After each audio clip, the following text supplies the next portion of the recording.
Hello दोस्तों।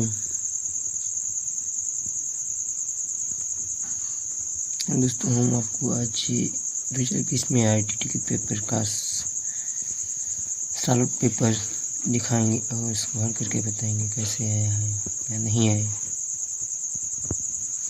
तो देखिएगा, इसमें लिखा है निम्न में से कौन सा आपके अन्वेषक का सिद्धांत नहीं है। तो दोस्तों, अभ्यास का सिद्धांत बी, गुणबल का सिद्धांत, नंबर सी सक्रिय अनुक्रिया, नंबर डी छोटे पदों का सिद्धांत। तो इनमें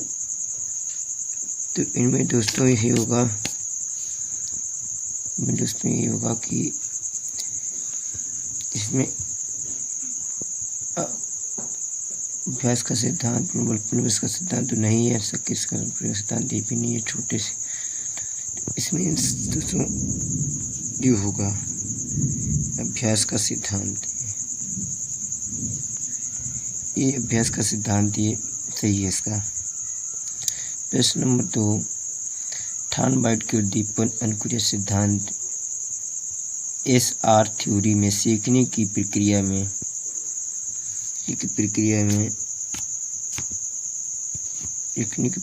में क्या महत्वपूर्ण नहीं है।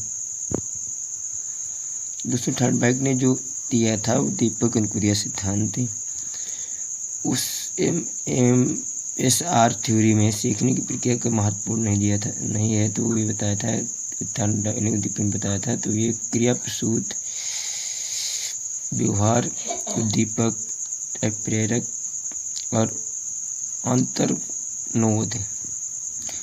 तो इसका क्रिया प्रसूत व्यवहार थॉर्नडाइक ने महत्वपूर्ण नहीं बताया।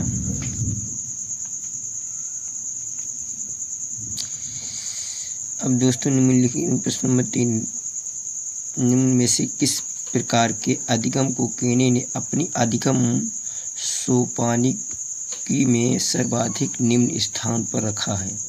तो किसमें रखा है? तो नंबर 1 ये प्रत्यय अधिगम, नंबर 2 श्रृंखला अधिगम, नंबर C संकेत अधिगम, नंबर D शाब्दिक अधिगम। तो इसमें इसका C है, सही है, संकेत अधिगम। संकेत अधिगम को केने ने सोपानिक सर्वाधिक निम्न स्थान पर रखा है।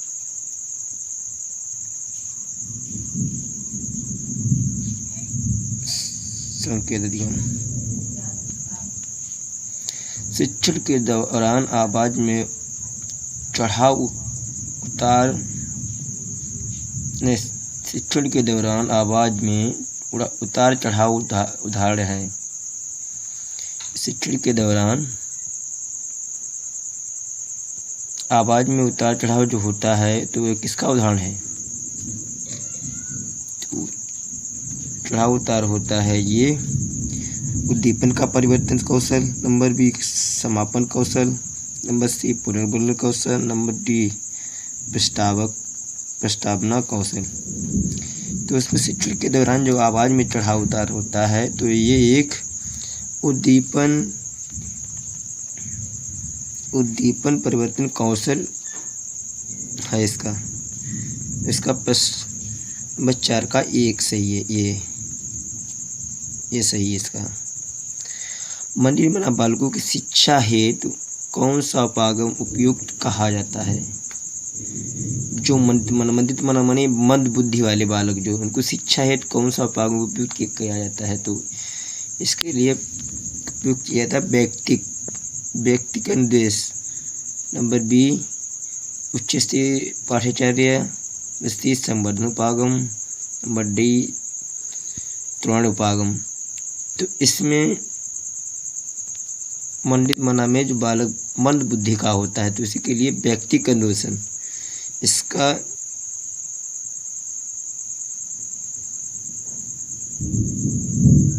सॉरी, मैं ये क्वेश्चन थोड़ा भूल गया हूँ 5 का बताना। तो 5 का मैं बता रहा हूँ।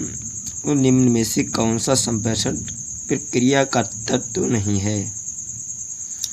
निम्न में से कौन सा संप्रेषण प्रक्रिया का तत्व नहीं है? तो प्रक्रिया का तत्व नहीं है, तो वो ये पुनर्वलन प्रक्रिया का तत्व नहीं है। ये 5 का बी सही है इसका। मंडित, अब देखिएगा प्रश्न नंबर 6, मंडित मना बालकों की शिक्षा हेतु कौन सा उपागम उपयुक्त कहा जा सकता है? तो कौन सा कहा जाता है? तो मंदिर मना, तो वही मंदिर मना मैंने आपसे पहले बता चुके हैं। तो मंदिर मना जो मंद बुद्धि वाले बालक होते हैं, तो उनके लिए कौन सा यानी वो अपनाया जाता है? तो उसके लिए ये व्यक्तिगत अन्वेषण, उच्च स्तरीय पाठाचार्य, संबंधोपागम, तृणोपागम, तो उनके लिए जो उपाय या अन्वेषण या उपागम उपयुक्त होता है वो व्यक्तिगत अन्वेषण होता है। निम्न में से कौन सा कथन सही है, सत्य नहीं है? निम्न में से कौन सा कथन सत्य नहीं है? प्रश्न नंबर 7 में से कौन सा कथन सत्य नहीं है? तो सीखना व्यवहार परिवर्तन की एक प्रक्रिया है।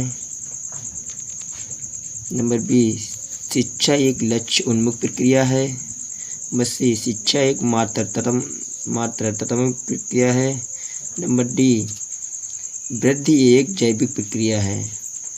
तो सीखना व्यवहार परिवर्तन की एक प्रक्रिया है, ये भी सही है। शिक्षा एक लक्ष्य उन्मुख प्रक्रिया, ये भी सही है। विकास एक मात्रात्मक प्रक्रिया, ये सही नहीं सही है। और वृद्धि एक जैविक प्रक्रिया है।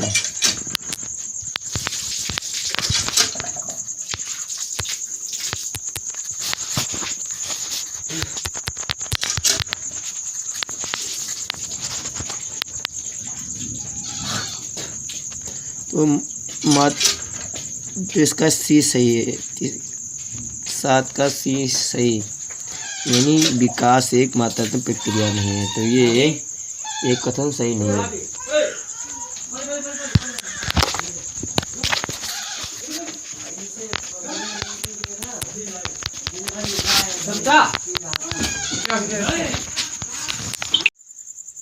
दोस्तों फिर प्रश्न नंबर 8, विशेष क्षेत्र के बालक की विशिष्ट योग्यता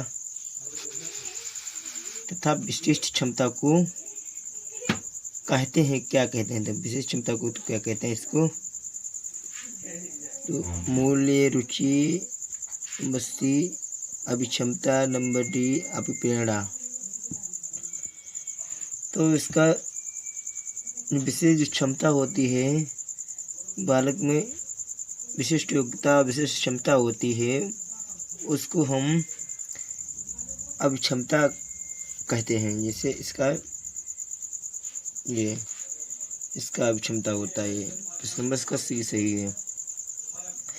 ब्रूनर की प्रतिबिंबात्मक अवस्था पियाजे के संज्ञानात्मक विकास के किस अवस्था में मिलती जुलती है?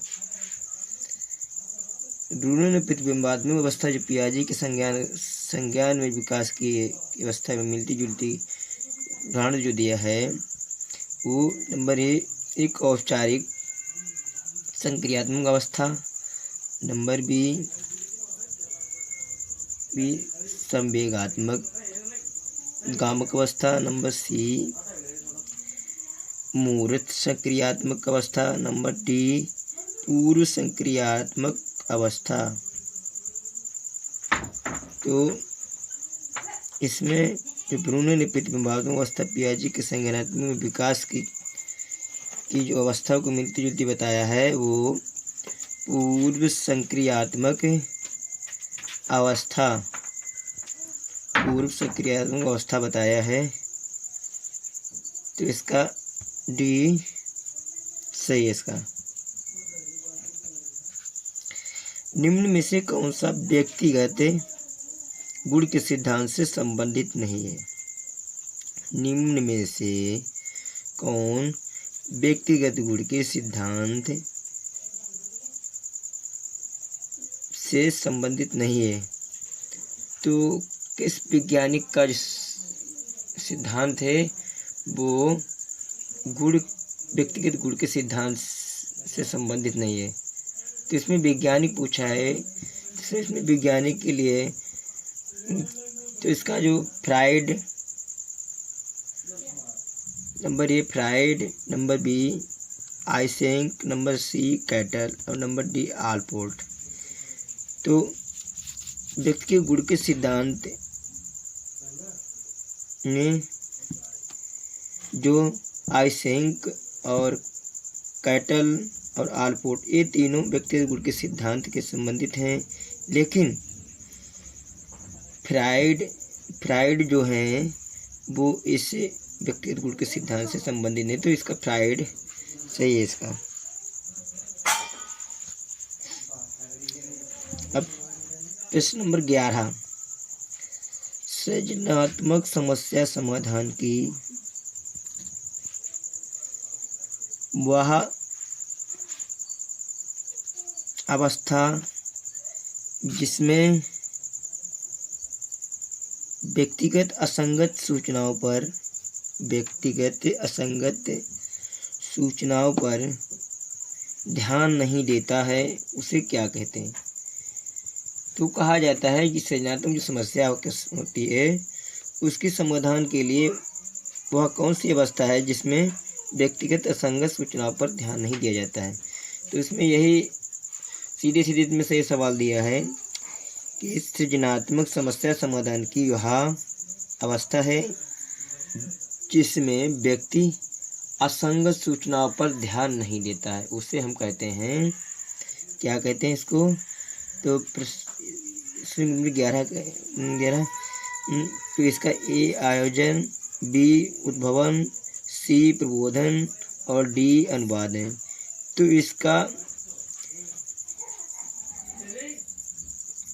इसमें ये उद्भवन जो है इसका प्रश्न नंबर 11 का उद्भवन सही है, बी इसका सही है उद्भवन। प्रश्न नंबर 11 का बी उद्भवन सही है। बोली जाने वाली प्रश्न नंबर 12 बोली जाने वाली भाषा की सबसे छोटी इकाई कौन सी होती है?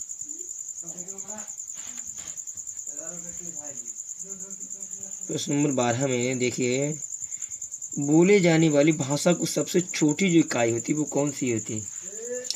तो सबसे छोटी इकाई कौन सी होती है? तो ए इसका अर्थ विज्ञान, बी वाक्य विज्ञान, सी ध्वनिग्राम और डी रूपग्राम।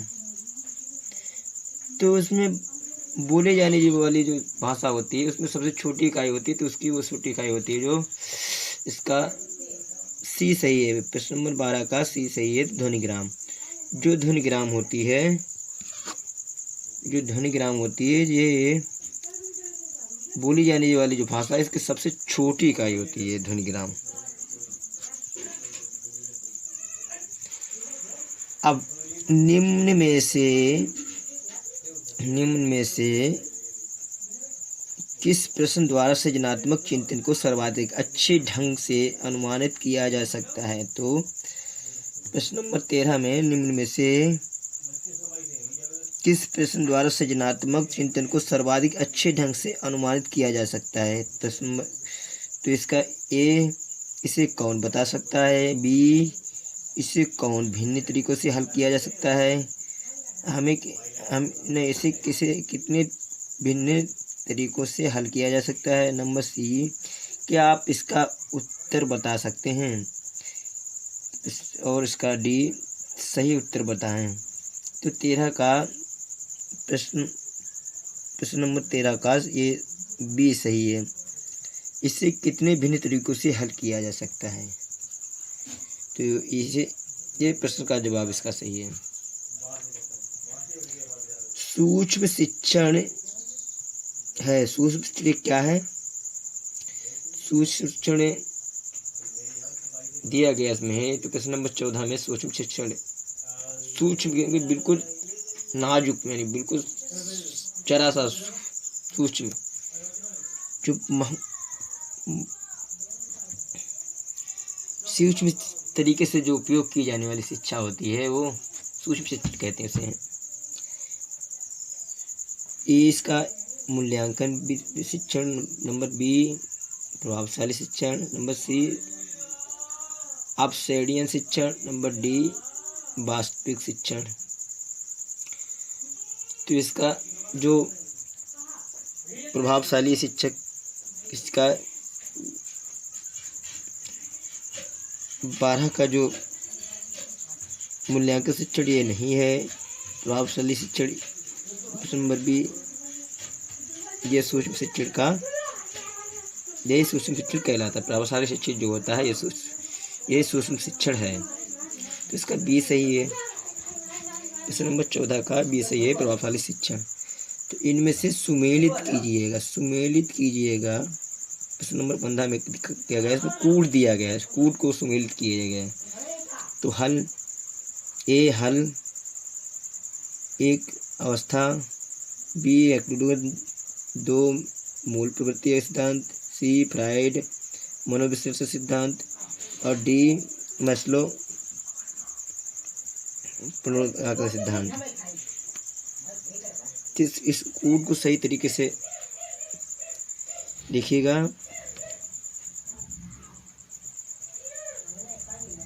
कूट को सही तरीके से देखिएगा इसका। तो कूट जैसे ये कूट हल ने ये प्राणोद आकलन के सिद्धांत का अवलोकन किया है और वही और ये मैकडूगल हैं, मैकडूगल ने आवश्यकता सिद्धांत नहीं जो सॉरी हाँ मैकडूगल हैं, इन्होंने मूल प्रवृत्ति सिद्धांत का प्रतिपादन किया है और वही ये भी मनोविश्लेषण सिद्धांत का प्रतिपादन किया है। और जो मैस्लो ने ये आवश्यकता सिद्धांत का प्रतिपादन किया है। तो इसमें और बाकी सबसे 2 हैं वो सही हैं और ए और डी ये थोड़े इधर उधर हैं और सब सही हैं। ए वाला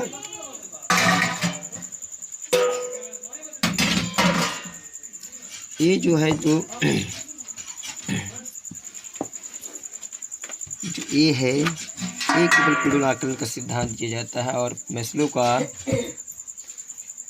का जो है आवश्यक सिद्धांत ये 4 का 4 है और ए वाला हल का जो है प्रणोद आकलन सिद्धांत है। तो यही 2 और बाकी सब वैसे ही हैं। मैकडूगल का मूल प्रवृत्ति सिद्धांत है और फ्राइड का मनोविश्लेषण सिद्धांत है। तो इसका ही कूट हुआ है डी सही, इसका सही है 4 2 3 1 14 का 15 का डी सही है।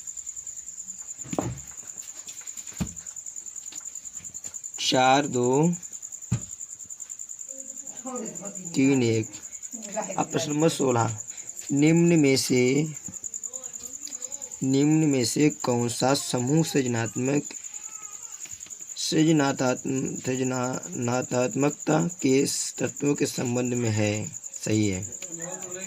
निम्न में से कौन सा समूह सृजनात्मकता के तत्वों के संबंध में सही है? कौन सा सही है? तो नंबर ए प्रवाह विविधता मौलिकता और सहकारिता। नंबर बी प्रवाह व्यवहारिकता मौलिकता और विस्तारण। नंबर सी बारंबारता विविधता मौलिकता विस्तारण। नंबर डी प्रवाह विविधता मौलिकता और विस्तारण। तो इसका 16 का डी सही है। ये प्रवाह विविधता और मौलिकता और विस्तारण ये सही है इसका। 1-4-5 वर्ष के बालक में अपने पिता की अपेक्षा माता के प्रति अत्यधिक जो प्रेम की भावना विकसित हो जाती है, तो बालक के व्यवहार में होने वाले इस परिवर्तन को फ्रायड द्वारा क्या नाम दिया गया है? प्रश्न नंबर 17 में ये पूछा गया है कि एक 4-5 वर्ष के एक लेके 1-4-5 यानी जो बीच में छूट गया है कि बालक में अपने पिता की अपेक्षा माता पिता के प्रति अत्यधिक प्रेम की भावना विकसित हो जाती है और बालक के व्यवहार में होने वाले इस परिवर्तन को फ्रायड द्वारा क्या नाम दिया गया है? तो दोस्तों इसमें ए पराहम, बी इलेक्ट्रा कॉम्प्लेक्स, सी ओडिप्सन कॉम्प्लेक्स और डी नार्सिसिज्म। तो इसमें ये प्रश्न नंबर 17 का ये सी सही है, ओडिपस कॉम्प्लेक्स है। अब आ जाइएगा प्रश्न नंबर 18 पे। तो प्रश्न नंबर 18 है, निम्न में से कौन सा नियम थॉर्नडाइक के सीखने के गौण नियम में शामिल नहीं है? निम्न में से कौन सा जो नियम है वो थॉर्नडाइक ने सीखने के गौण नियमों को शामिल नहीं किया है?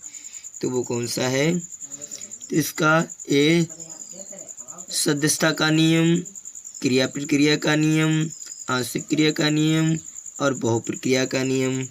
तो इसका नंबर 18 का ये क्रिया प्रतिक्रिया का नियम जो है ये थॉर्नडाइक ने सीखने के गौण के नियम में शामिल नहीं किया है। तो इसका बी सही है। क्वेश्चन नंबर 19, स्कूटर चलाने वाले व्यक्ति द्वारा प्रश्न नंबर 19 में पूछा गया है कि स्कूटर चलाने वाले व्यक्ति द्वारा कार चलाना सीखते समय उसके पूर्व अनुभवों का सहायक होना किस प्रकार के अधिगम अंतरण का उदाहरण है? तो इसमें पूछा गया है कि जो व्यक्ति स्कूटर चलाने वाला जो व्यक्ति है अगर उसे कार चलाना सिखाया जाए तो उसके पूर्व के अनुभव में क्या सहायक होगा, किस प्रकार जो अधिगम का अंतरण का उदाहरण है ये? तो ये इसका ए क्षैतिज अंतरण, बी द्विपार्श्विक अंतरण, नंबर सी ऊर्ध्वाधर अंतरण और डी धनात्मक अंतरण। तो इसका ऊर्ध्व अंतरण इसका सही है। प्रश्न नंबर 19 का ये सी सही है इसका। 20 संप्रेषण संबंधी अक्षमता है। तो ये डिस्पेंसिया, डिस्कैलकुलिया और नंबर सी डिस्लेक्सिया और डिस्ग्राफिया। तो इस संप्रेषण संबंधी इनमें अक्षमता सिद्धांत है ये। तो प्रश्न नंबर 20 का इसमें ये सही इसका है। तो ये डिस्पेंसिया डिस्पेंसिया सही है इसका। और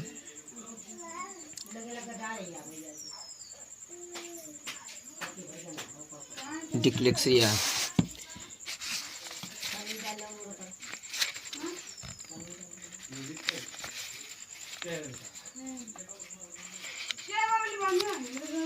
तो ये अभी हम आपको बताने जा रहे हैं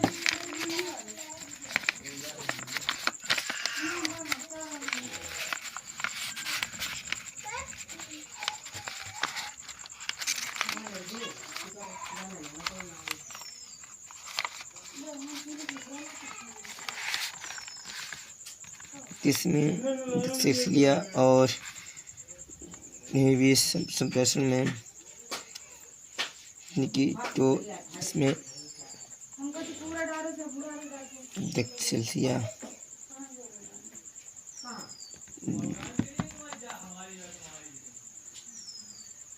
कठिनाई तो डिस्लेक्सिया स्पर्श संबंधी, डिस्लेक्सिया मापन लेखन संबंधी, और डिस्पेसिया अक्षमता संबंधी, डिस्लेक्सिया पढ़ने संबंधी।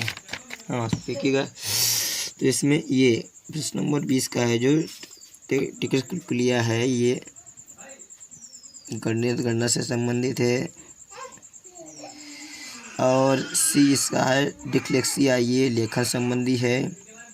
और ये डी इसका है डिस्ग्राफिया है जी, ये गणना संबंधी नहीं, हाँ गणना संबंधी है।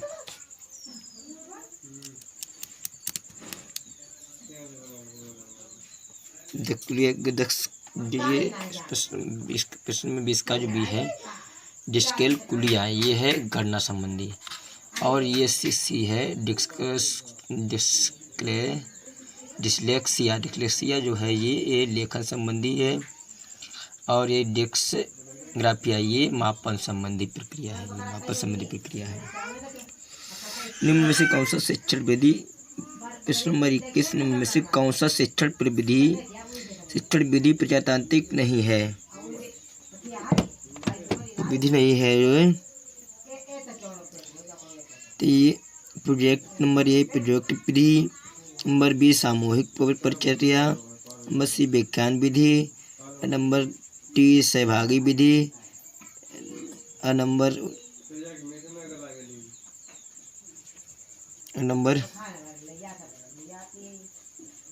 सी व्याख्यान विधि, नंबर डी सहभागी विधि। 21 तो इसका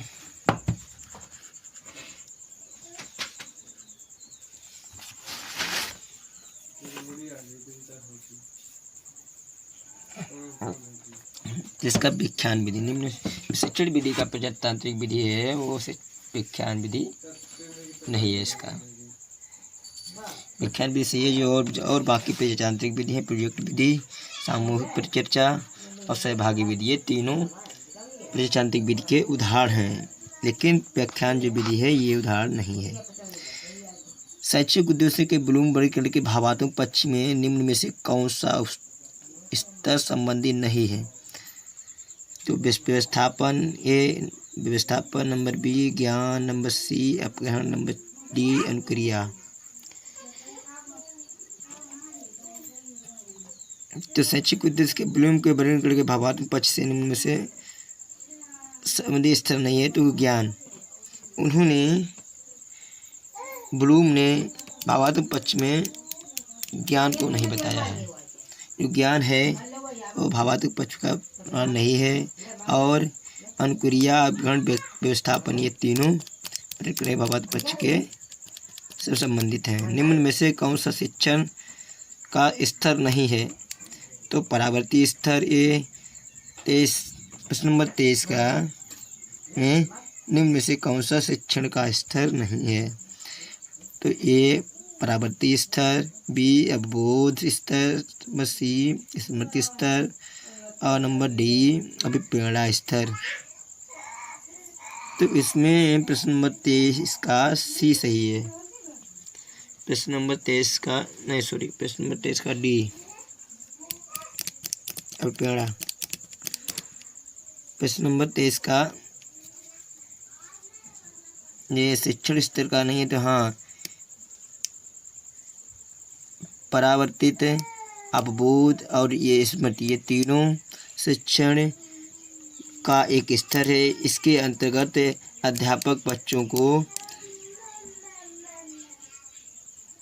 पाठ्य पुस्तक का अध्ययन कराता है, लेकिन अभिप्रेरणा स्तर है, इसके अंतर्गत ये अध्यापक का कोई महत्व नहीं होता है। तो इसका यही 30 करता है, इसका सही है। अब अधिगम प्रक्रिया उदासीन प्रश्न नंबर 24 अधिगम प्रक्रिया उद्दीपन एवं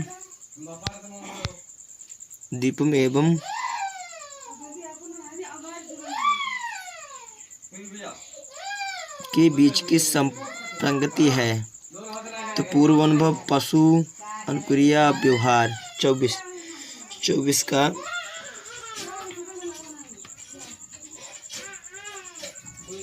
24 का ये अनुक्रिया इसका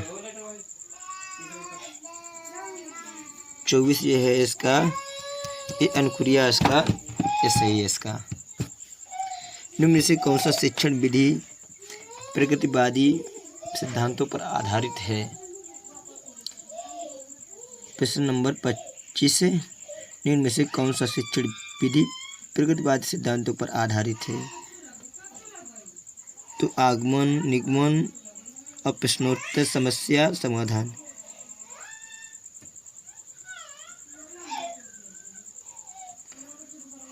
तो इसमें शिक्षण विधि में जो प्रगतिवादी सिद्धांत पर आधारित हैं, तो आगमन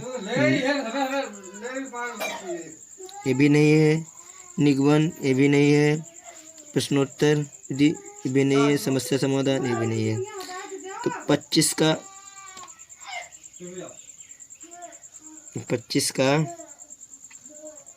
इसका डी सही है। निम्न में से कौन सा समस्या समाधान में बाधक नहीं है?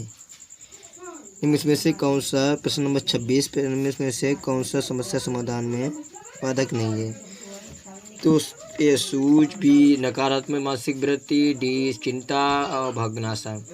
तो समस्या में समाधान ये सब बाधक हैं। ये नकारात्मक ये भी बाधक है और चिंता ये भी बाधक है, भावनाशा ये भी है। तो इसका सूझ है, सूझ जो होता है ये इसका सही है। सूझ एक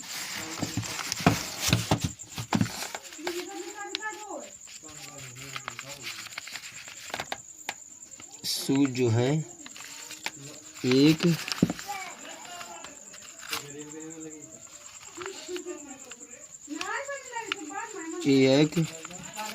सूझ एक है जी, समस्या समाधान में बाधक नहीं है ये।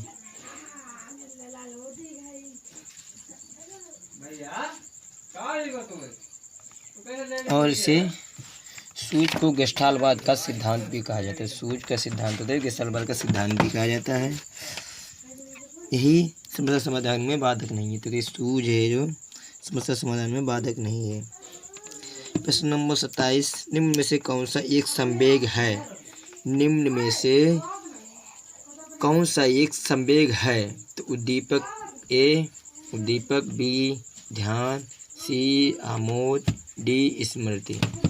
तो इसका प्रश्न नंबर 27 का सी सही है।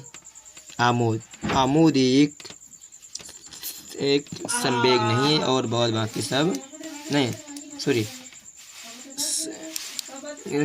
ये आमोद एक संवेग है और बाकी सब संवेग नहीं है। तो इसका नंबर 27 का इसका सी है। FIACS के साथ मूल रूप से कौन संबंधित है? FIACS के साथ मूल रूप से कौन संबंधित है?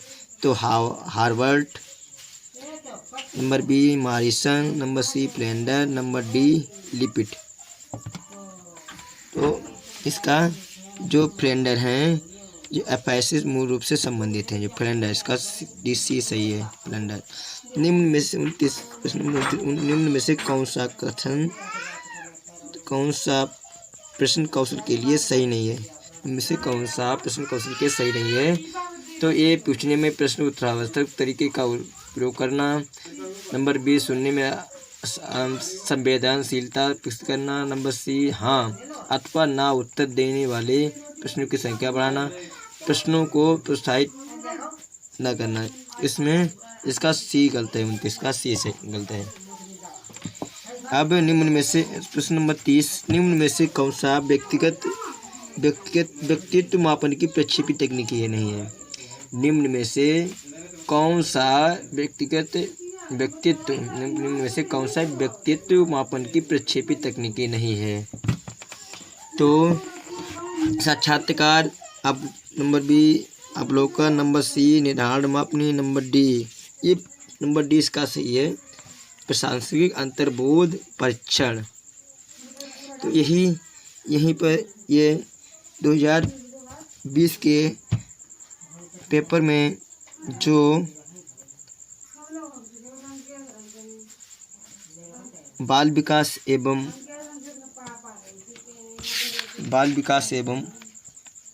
शिक्षा शास्त्र के माध्यम से भाग 1 में जो आया है वह मैं पूरी तरीके से आपको बता चुके हैं। तो इसके लिए सभी दोस्तों को धन्यवाद देता हूं कि आप अच्छी तरीके से सीखे होंगे या नहीं सीखे होंगे, तो हमें कमेंट करके ज़रूर बताएं। तो वह अगला भाग नंबर 2 भाषा हिंदी का मैं 2020 का हिंदी में क्या पूछा गया है वो हम आप लोगों को बता सकें।